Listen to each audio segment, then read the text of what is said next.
반갑습니다. 오늘은 유출병에 대해서 말씀드리겠습니다. 레위기 15장 2절의 말씀입니다. 이스라엘 자손에게 말하여 이르라. 누구든지 그의 몸에 유출병이 있으면 그 유출병으로 말미암아 부정한 자라. 이 15장에는 남자의 유출병과 여자의 유출병에 대해서 말씀하고 있습니다. 우선 남자에 대해서 그의 몸에서 흘러나오든지 그의 몸에서 흘러나오는 것이 막혔든지 부정하다, 이렇게 얘기를 했습니다. 그리고 유출병 있는 자가 눕는 침상이나 앉았던 자리가 부정하다고 했습니다. 그의 침상에 접촉하는 자는 옷을 빨고 물로 몸을 씻어야 합니다. 또 유출병자가 앉았던 자리에 앉은 자는 그 옷을 빨고 물로 씻어야 하는 것입니다. 몸에 접촉한 자도 그의 옷을 빨고 물로 몸을 씻어야 합니다.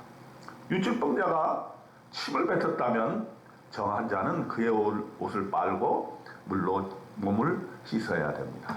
또한 탔던 안장, 이것은 다 부정합니다. 몸에 닿았던 것에 접촉한 자는 저녁까지 부정합니다. 그의 옷을 빨고 몸을 씻어야 합니다. 유출병자가 만지면 그 옷을 빨고 물로 몸을 또 씻어야 하는 것입니다. 유출병자가 만진 질그릇은 깨트리고 나무 그릇은 다 물로 씻어야 합니다. 자, 이 유출병, 이것은 아마 성병을 얘기하고 있는지도 모르겠습니다. 그 성병과 관련된 모든 질병들을 얘기하고 있는 것으로 보여집니다. 그러면 유출병자를 어떻게 정결하느냐? 우선 이레를 센 후에 옷을 빨고 흐르는 물에 그의 몸을 씻습니다. 그리고 8째 날에 산비둘기 2마리나 집비둘기 새끼 2마리를 제사장에 갖다 주고, 제사장은 한 마리는 속죄제로, 다른 한 마리는 번제로 드려서 속죄하게 됩니다. 그래서 이 유출병에 대한 그러한 속죄제나 속죄를 통해서, 번제를 통해서 이렇게 죄의 사함을 얻고 깨끗하게 되는 그런 규례를 말해주고 있는 것입니다. 그 다음에는 설정한 자에 대해서 얘기를 합니다. 이 설정한 자는 전신을 물로 씻어야 되고 정수가 묻은 옷과 가죽은 물에 빨아야 하는 것입니다. 남녀가 동침함으로 설정했으면 둘 다 물로 몸을 씻어야 합니다. 이런 것은 다 그 위생의 문제, 깨끗하게 하는 그런 문제에 대해서 세밀하게 성경에서 말씀하고 있는 것을 우리가 볼 수가 있습니다. 그 다음에 이제 여인의 유출에 대해서 말씀하고 있습니다. 피가 유출이 되게 될 것 같으면은 이래 동안 불결하다. 아마도 이것은 생리를 말하는 것이 아닌가 이렇게 생각합니다. 그를 만지는 자마다 저녁까지 부정하게 됩니다. 누웠던 자리, 앉았던 자리도 부정합니다. 그의 침상을 만지는 자든지 다 그의 옷을 빨고 물로 몸을 씻어야 합니다. 저녁까지 부정할 것이기 때문입니다. 앉은 자리나 그 위에 물건을 만지는 자도 다 부정합니다.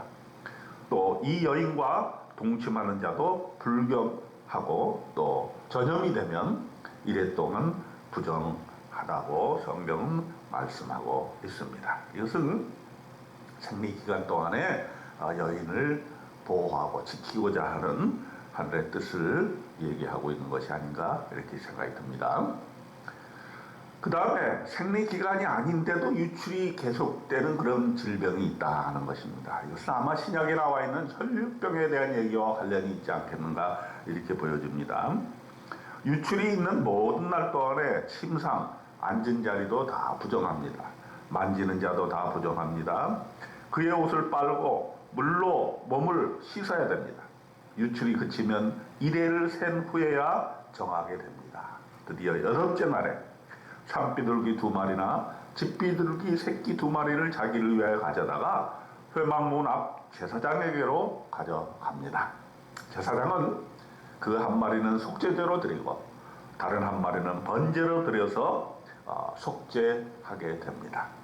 물론 모든 유출병이 다 죄로 인한 것은 아니겠지만 그러나 혹시 있을 수도 있는 그 죄의 속성 때문에 이렇게 속죄제와 번제로 드려서 죄를 사하게 되는 것입니다. 이렇게 구체적으로 레위기 15장에서 이렇게 유출병에 대해서 말씀하고 계신 것은 하나님께서 이유가 있다고 말씀하셨습니다. 레위기 15장 31절에 보면 너희는 이와 같이 이스라엘 자손이 그들의 부정에서 떠나가게 하며, 부정한 것에서 떠나가게 한다는 것입니다. 그들 가운데 있는 내 성막을 그들이 더럽히고 그들이 부정한 중에서 죽지 않도록 할지니라.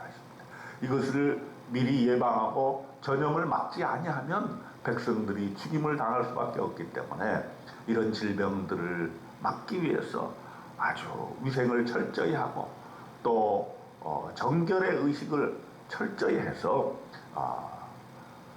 병의 재발과 병의 전염을 막음으로써 우리를 보호하고자 하는 하나님의 놀라운 뜻이 있게 되는 것입니다. 이 15장의 깊은 의미는 바로 우리의 몸을 깨끗하게 보존하라는 것입니다. 그리고 혹시 전염병이 돌게 되었을 때 그 접촉하지 말고 옷을 빨고 몸을 흐르는 물에 씻어야 한다. 이런 것은 오늘날 의학 상식에도 부합하는 것이죠. 우리가 코로나로 인해서 이런 것을 많이 배웠지 않습니까? 주변 환경을 깨끗이 하고 환기하고 손을 씻고 또 접촉하지를 말아야 되는 것이죠. 물로 깨끗이 씻어야 되는 것이죠. 이렇게 하나님께서 구체적으로 우리에게 정결하고 깨끗하게 하는 이러한 말씀을 주신 것, 우리의 생명을 살리시기 위한 하나님의 특별한 배려인 것을 압니다. 혈류병의 여인이 예수 그리스도로부터 고침을 받은 사건을 우리는 기억합니다. 어떤 병이든지 우리 주님 예수 그리스도의 치유의 능력으로 고침을 받는 놀라운 역사가 우리 가운데 있어지기를 주님의 이름으로 축원드립니다. 아멘.